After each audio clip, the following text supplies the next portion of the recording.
Simula ng araw, puno ng kapayapaan, handang mag-aral, kasama mga kaibigan. Tawagin ang pamilya, espesyal ang araw, ang saya-saya, kapayapaan sa buhay na. Salam, kamusta lahat? Kasama sa Peace Hero Kids TV, ang saya, magkwentuhan, kantahan, gumalaw at mag-drawing. Ang dami-daming pwedeng gawin.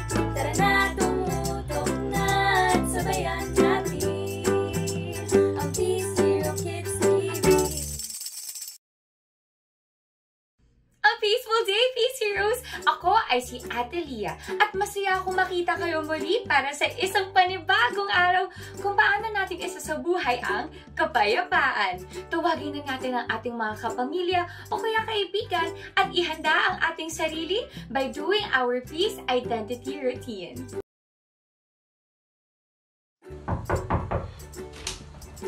A peaceful day, Ate Erin! Kamusta ka na? Okay naman. Lagi kita nakikita sa laptop mo, busy-busy ka nga. It's okay, I'll always have time for you.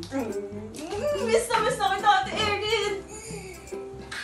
Tanda-tanda na natin, ganyan ka pa rin magyakap. Siyempre naman! You're my forever baby sister. At saka yan yung paraan ko para ipakita ko sa'yo yung pagmamahal ko. Kaya niyakap kita! Tsaka meron din akong sorpresa para sa'yo. Tadaan! Favorite ko yan ah. Thank you, Ate Chloe. Love this. Love you. You're welcome. O siya, nakalis na kami ni Mama kasi may bibilin pa kami sa mall. Alis ka na? Nakaganyan? May kapag kita kaya?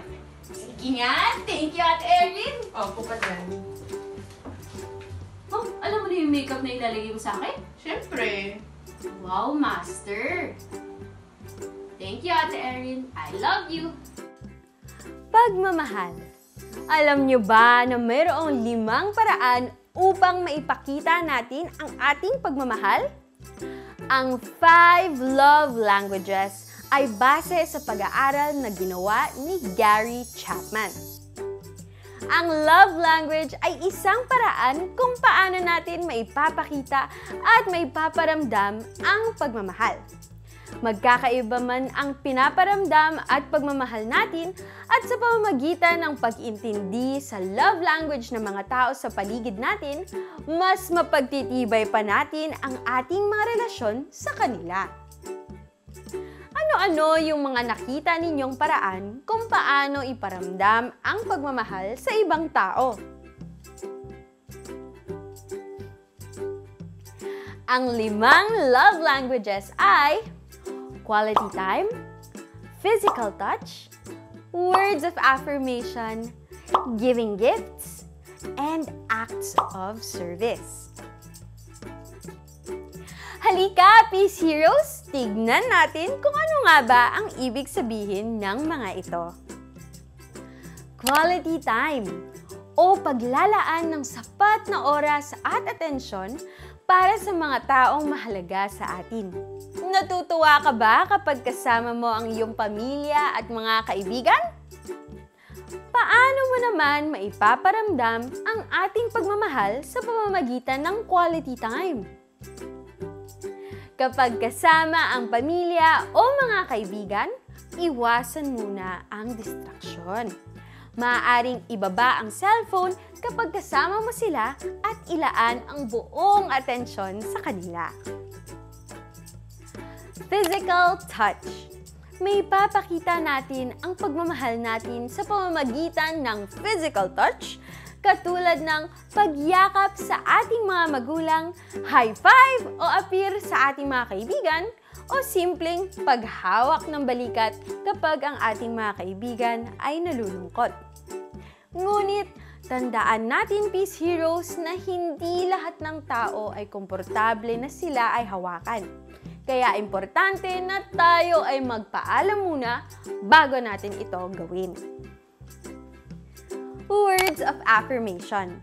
Ang pagsasabi ng mahal kita, ang galing mo, o mahalaga ka sa akin ay ilan lamang sa mga paraan na maipapakita ang pagmamahal through words of affirmation. Paano natin maipapakita ang pagmamahal sa mga kapamilya, kaibigan, o kaeskwela gamit ang love language na ito? Maaari tayong magsulat ng mensahe o sabihin mismo ito sa kanila. Maglagay ng post-it notes o letter para sa iyong mga magulang, guro, o kaibigan. Laging sabihin sa ating mga magulang na mahal natin sila. Para naman sa ating mga guro, huwag kalimutan na pahalagahan o i-appreciate ang kanilang mga efforts sa pagtuturo sa atin. Giving gifts. Ang pagbibigay ng regalo, maliit man o malaki, ay isa ring paraan kung paano natin maipapakita ang ating pagmamahal. Lalo na kung ito ay pinag-isipan at ginawa mismo ng taong nagbigay. Paano ito pinaparamdam ng iba? Pagbibigay ng pasalubong, kahit walang okasyon, kahit ito ay simple o maliit lang. Ang mahalaga ay naisip ka nang nagbigay. Paano naman ito maipapakita sa iba? Hindi kailangang bumili ng regalo. Maaaring magbigay ng bulaklak o gumawa ng sariling regalo. Acts of service. Pagpapakita ng pagmamahal sa pamamagitan ng pagtulong upang mapagaan ang pasanin ng mga taong mahal natin. Paano ito pinaparamdam ng iba? Ang pagluluto ng pagkain, paglalaba, o paghahanda ng ating mga gamit sa school ay pagpapakita ng ating mga magulang na tayo ay mahal nila. Paano ito maipapakita sa iba? Maipapakita nating mahal natin ang ating mga magulang sa pamamagitan ng pagtulong sa gawaing bahay upang makapagpahinga sila. Maaari din nating tulungan ang ating mga kapatid sa paglilinis o tulungan ang ating guro na magdala ng gamit. Lahat ng iyan ay pagpapakita ng pagmamahal at pagpapahalaga.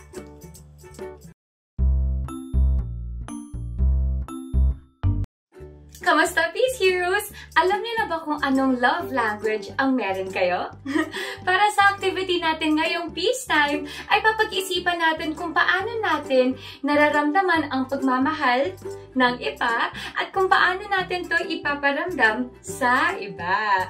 Ang materials na kailangan natin ay ang papel or peace journal, ballpen at mga pangkulay. Okay? Hatiin sa dalawa ang papel. Kung ginagamit niyo naman ang inyong peace journal or notebook, ay maglaan ng 2 page para sa activity na ito. Okay?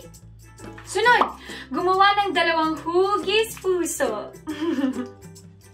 Sa unang puso ay isusulat ninyo kung paano nyo pinapakita ang pagmamahal ninyo sa inyong pamilya at kaibigan.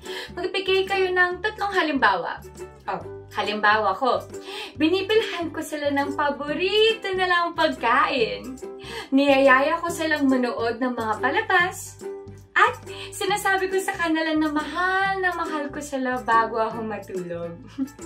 Bibigyan ko kayo ng 1 minuto upang isulat ang inyong sagot. Isusulat nyo dito sa unang puso. Muli, isulat kung paano ninyo pinapakita ang pagmamahal sa inyong mga kaibigan at pamilya. Magbigay ng 3 halimbawa, pero kung may mas madami kang mga halimbawa, dagdagan lamang ang numero at punuin natin ang puso na ito sa pagmamahal.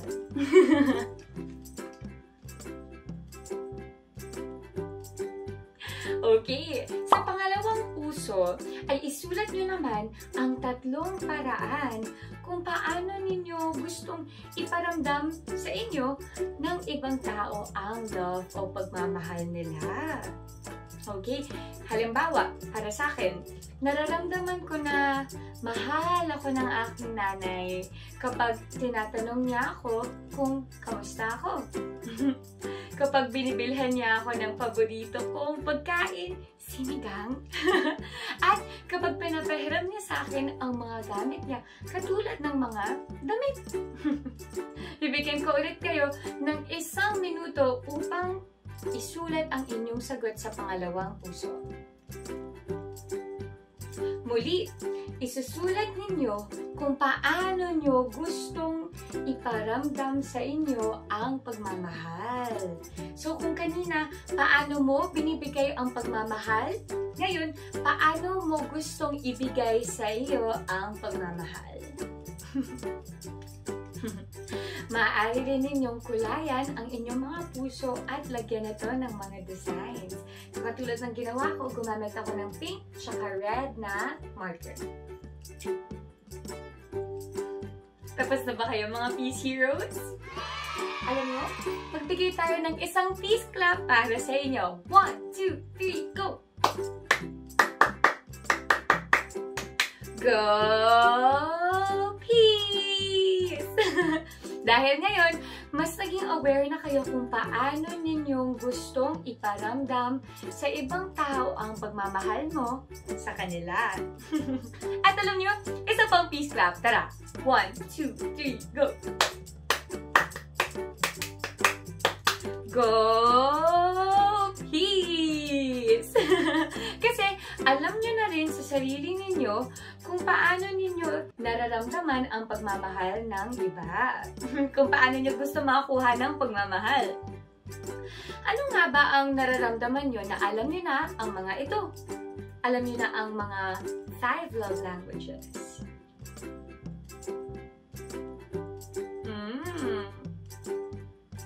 Isipin natin, makakatulong din kaya ito sa pagbuo natin ng peaceful relationships?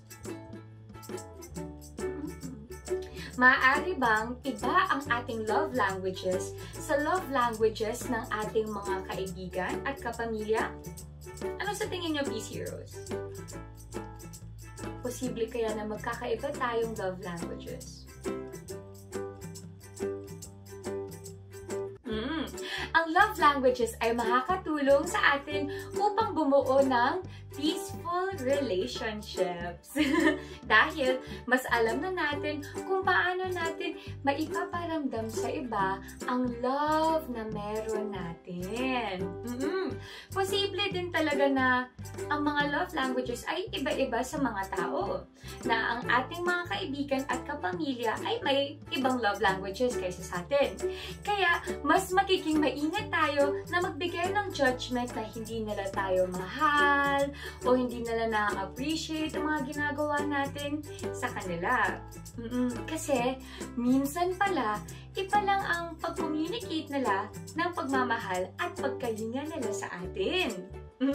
Malaking tulong ito para makaiwas tayo ng miscommunication at hindi pagkakaunawaan. Alam nyo, ulitin natin ang 5 love languages. Handa na? Okay, tara! Quality time, physical touch, words of affirmation, giving gifts, and acts of service. Good job, Peace Heroes! Always remember na ang pagmamahal ay isang super Peace Hero power na kailangan natin sa ating buhay. Kaya, balik-balikan lang natin ang ating peace time ngayon kapag kailangan para maalala natin kung ano nga ba ang 5 love languages. Maraming salamat! Maraming salamat sa pagsama sa ating Peace Time, Peace Heroes! Nag-enjoy ba kayo? Sana ay marami kayong natutunan kung paano nga ba natin maisasabuhay ang kapayapaan sa pang-araw-araw. Maaari nyo ding i-share ang video na ito sa inyong mga kapatid, kaibigan o kaklase upang maging Peace Hero din sila katulad mo. Abangan nyo kami ulit! Tara, tumutok na at sabayan natin ang Peace Hero Kids TV. Hanggang sa muli, paalam!